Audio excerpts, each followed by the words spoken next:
Okay, so I'm gonna keep it a buck with y'all. I got inspired to do this video because I saw how One Piece was trending for like a week on one chapter. Like, it was literally trending before the spoilers came out. That's how nuts people were looking forward to this chapter. Everyone went crazy. I think the last time I remember something manga related trending, maybe it might have been the Dobby MHA stuff, where it was trending like over like the presidency stuff. Over the election. It was crazy. It was crazy. And I'm not the biggest fan of these series overall, but I'm gonna be honest with you, it's really dope that manga can trend like that in this day and age. So then I got to thinking, what would be some moments that could possibly make Jujutsu Kaisen trend for a long period of time, or at least for like a good week. And boom, that's the backstory. And if you are an anime only and you stumbled on this video, my condolences. Now the first one is Yuji inheriting a Sukuna technique. I picked this one specifically because a lot of the times the things that trend on Twitter or just in the main scope of some type of social media is generally things that were kind of built up, or something that just happens so sporadically or almost just surprise whim from the author that it makes people go crazy. Now Yuji and Sukuna inheriting Sukuna's technique is something that we all know is going to happen eventually. Now to me, I'm looking at this like, in a way, this is, I guess, in a way, Yuji's, form of transformation per se. Granted, this really isn't, because transformations in Jujutsu Kaisen don't really exist. So this is the closest you're gonna get to like a Super Saiyan moment per se, even though we don't need that in Jujutsu Kaisen, to be honest with you. It'd be fire if we did. But this is something that we've been looking forward to. Just the idea of Yuji getting his Sukuna technique, for example, like the fire arrow or his cleaver dismantle. By the way, I have a whole video on that in the upper right hand corner. Any idea of that even happening is just so fun and so cool to see, because it's like we can get so much imagery from it, and then we don't even know like the backside. What if there's a backside to Yuji getting the Sukuna technique? What if it means that Sukuna's actually been starting to overwhelm Yuji and he might eventually take over? We don't know. So just the idea of this happening, and we know it's going to happen, it was stated way early in the series, is something that a lot of us have been looking forward to, me included. So that's just one of the best things that can come out of Jujutsu Kaisen right now, that everybody's a fan is deeply like looking forward to.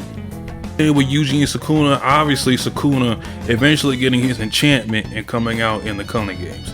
Anytime Sukuna is on page or on screen, attention goes down. Everything just stops. Carnage is going to happen. Something bad is going to happen to Yuji. I swear, at the end of this series, I need my boy to at least be happy. But Sukuna is going to wreak havoc. Everybody loves Sukuna, even though he's complete evil, you gotta enjoy the entertainment that comes with him. And we haven't seen him in quite a while. Last time we seen him was Shibuya, which he had one of the most iconic moments in this series and in new gen anime or manga in the entire scope of things. So just the idea of him coming back, and we all are kind of speculating, if Sukuna comes back, he's probably gonna have a rule in place that he wants to set, or maybe he wants some type of vengeance against any type of sorcerer that's out there. There's also the idea that he's going after Kenjaku himself, or maybe he has some plans hidden. It's a lot of things. And then not to mention, obviously, the stuff with Megumi's still there, so we don't know what he wants deep down with Megumi yet. Anything regarding Sukuna is newsworthy for us JJK fans, because there's so many things that can come out of it. And then throw in the fact that Sukuna is essentially going to be the final villain of the entire series. So anything that he does, we're looking at, and we're just going all in on speculations and ideas that he could do. And then who is he gonna kill? Is he gonna kill somebody? Is he gonna take him out? It's a lot to take in when Sukuna's on screen. And even though he hasn't been the most used villain, and by that I mean he hasn't like shown up every time. Like, you might see Sukuna like once every 40 to 50 chapters, but it's still impactful. So anytime Sukuna is coming out, I feel like things can go crazy on social media. Everybody's gonna be looking forward to the next chapter whenever Sukuna is released. For the third one, pretty obvious, Gojo returning. We all have been wanting Gojo to come back. He is the ultimate trump card for the Jujutsu sorcerers. And I feel like everybody knows that when that chapter that's released, not even the chapter, the spoilers that come out, which I try to my best to avoid, the spoilers that come out that Gojo broke out, or they finally got Gojo released.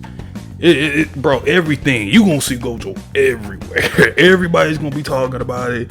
We're gonna be wondering what's he gonna do, how's he gonna feel, because Remember, Gojo hasn't seen or heard anything that we know of since the beginning of Shibuya. So everything that happened after he got captured, he probably has no idea what's going on. And then the fact that he got to fill him in about the culling games, what Kenjaku's doing, how he feels about Kenjaku and Geto, that whole thing, it's a lot. Like it's so much with Gojo's character that we all love him. Originally from like how strong he was, he was cool and all that. Then once you got to Star Plasma Vessel, we really appreciated his character. And then in Shibuya, he was epic as hell. So I feel like, and then Gojo just an overall fan favorite character. I don't know anybody who dislikes Gojo. So when he breaks out, it's gonna be so epic. For this second one, well, second to last one, it's gonna be pretty depressing because it kind of came to my mind as I was reading last chapter. The idea of Yuta dying in the culling game, especially via Kenjaku, is going to, and the movie came out last week for us in America, obviously. I can see that going crazy on Twitter. It's going to be so many sad people because Yuta is also a beloved character. And honestly, what gave me the death flights, because I'm thinking, I'm not going to lie, I felt like Yuta was going to be somewhat of a casualty in this arc just off the fact that he came back. And then I believe it's 177 or 176 when he said that he's taking the burden of Gojo killing Geto, his best friend, and he won't allow that to happen. My first instinct was something's gonna happen to him. I don't know what it is. Maybe now obviously the worst case is he dies. There could be a case scenario. Maybe he steals Rika. Maybe he takes off an arm or something like that. I don't know, because I was thinking about it. I'm like, Gege rarely, if ever, under delivers when it comes to stakes and consequences. Every arc, he's done it almost masterfully.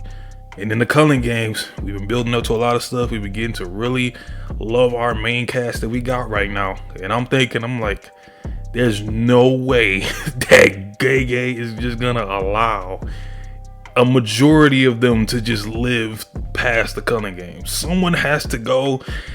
And if I had to pick one out of this main cast, I'm sorry. The outlier is definitely Yuta. So I could definitely see that kind of be one of those somber moments on Twitter where everybody's just like shocked, like what, that happened? Now, granted, if it does happen, I hope anime owners don't get spoiled, because that's gonna be so sad for them, because it's just like, I think coming into like season 3, they find out that Yuta's like he's dead before then, it's not gonna hit the same. But I'm gonna just leave that up in the air. Like the idea of Yuta dying, everybody's gonna be talking about that. Now, I got 2 honorable mentions before I go ahead, and they're both actually Megumi centric. One being him finding out about his father, Toji. I put these as honorable mentions, by the way, because now that I thought them over, I'm like, if we've been looking forward to it, especially with development wise, because Megumi's character is nothing but development. And I'm like, okay, him, finally finding out who Toji is, hopefully find out who Toji is, the GOAT. It's going to be a pretty big moment for him and the fan base. And also, of course, him getting his complete domain expansion. I mean, we've been trying to find out what that's going to look like for a while now. Especially in the last couple chapters, we'll find where he's using it to extreme lengths and like these brilliant mindset of how he's using his domain. And even more, especially even the more we actually find out about his technique in the domain, it's more fun to actually keep track of like all the stuff that Megumi's kind of developing or things that we're finding out. So I don't know if it's going to trend like, crazy, like, everybody's going to be talking about it, but it's going to be a fun moment when it does happen. Number 1, if you don't know about it now, I'm going to let you know now. It is without a doubt Nobara, if possibly, coming back. When I tell you Nobara is the difference between this and Gojo is going to come back now. As much as Gege hates Gojo, he's coming back.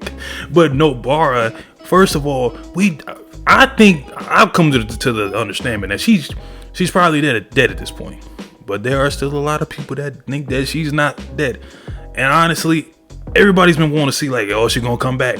Is she gonna come back in the Kanda games? Is she gonna come back at the end of Shibuya? Is she gonna come back at this point? Or is she gonna come back with Maki? Like, it's so much mystery with Nobara, which kind of goes hand in hand with like her backstory, because there's even like so many things that we kind of like look into her backstory and we're like, that's interesting how that kind of played out. And it's a lot of Nobara. It's actually more mystery with Nobara than you think about it, but she is one of those characters where, first of all, she's beloved as well, like most of the characters I've said, because she's one of the few for this generation that you could look at for like fictional characters of women that's strong. You know, a lot of people now, they'll say like Nobara, and now they'll say like Maki. So she's already in that camp of people are looking forward to like all her development, her moments.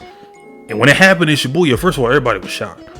Everybody was stunned when that happened. Now, just the idea of her coming back, come on now, I'm telling you, if you think Gojo coming back, spoilers are gonna be crazy. But Nobara coming back, because first of all, is she gonna come back with reversal technique? Because that's something I honestly think is going to happen if she does come back. She's gonna have some sort of feat, and I think her having reverse curse technique, I could definitely feel, and that would fit perfect with her character too.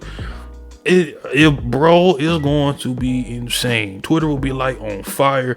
You gonna see Nobara thumbnails out the ass. Everybody's gonna have her on the thumbnails for the spoilers, the scans, the officials. She gonna be everywhere. She might have a new badass look. Like boy, I don't even know how to describe it no more when we think about it. It's gonna be nice. I don't know. I'm kind of just gonna see. I'm in the camp of like, if it happens, it happens. But if it doesn't happen, I'm not gonna be sweating or mad about it. So that's clearly number one for me. In the comment section down below, let me know, like, do you agree with my list, or do you have some other ways or like possibilities that it can go trending? I just thought this was a cool, fun video to see after I see like all the anime and manga stuff trending. I'm like, you know what? Let me go ahead and get up into that and see, you know, put my little twist on it. So if you enjoyed this video, leave a like, subscribe. Always JJK content over here, as well as a little bit of some other anime content. I'll holler at you on the next one. Peace.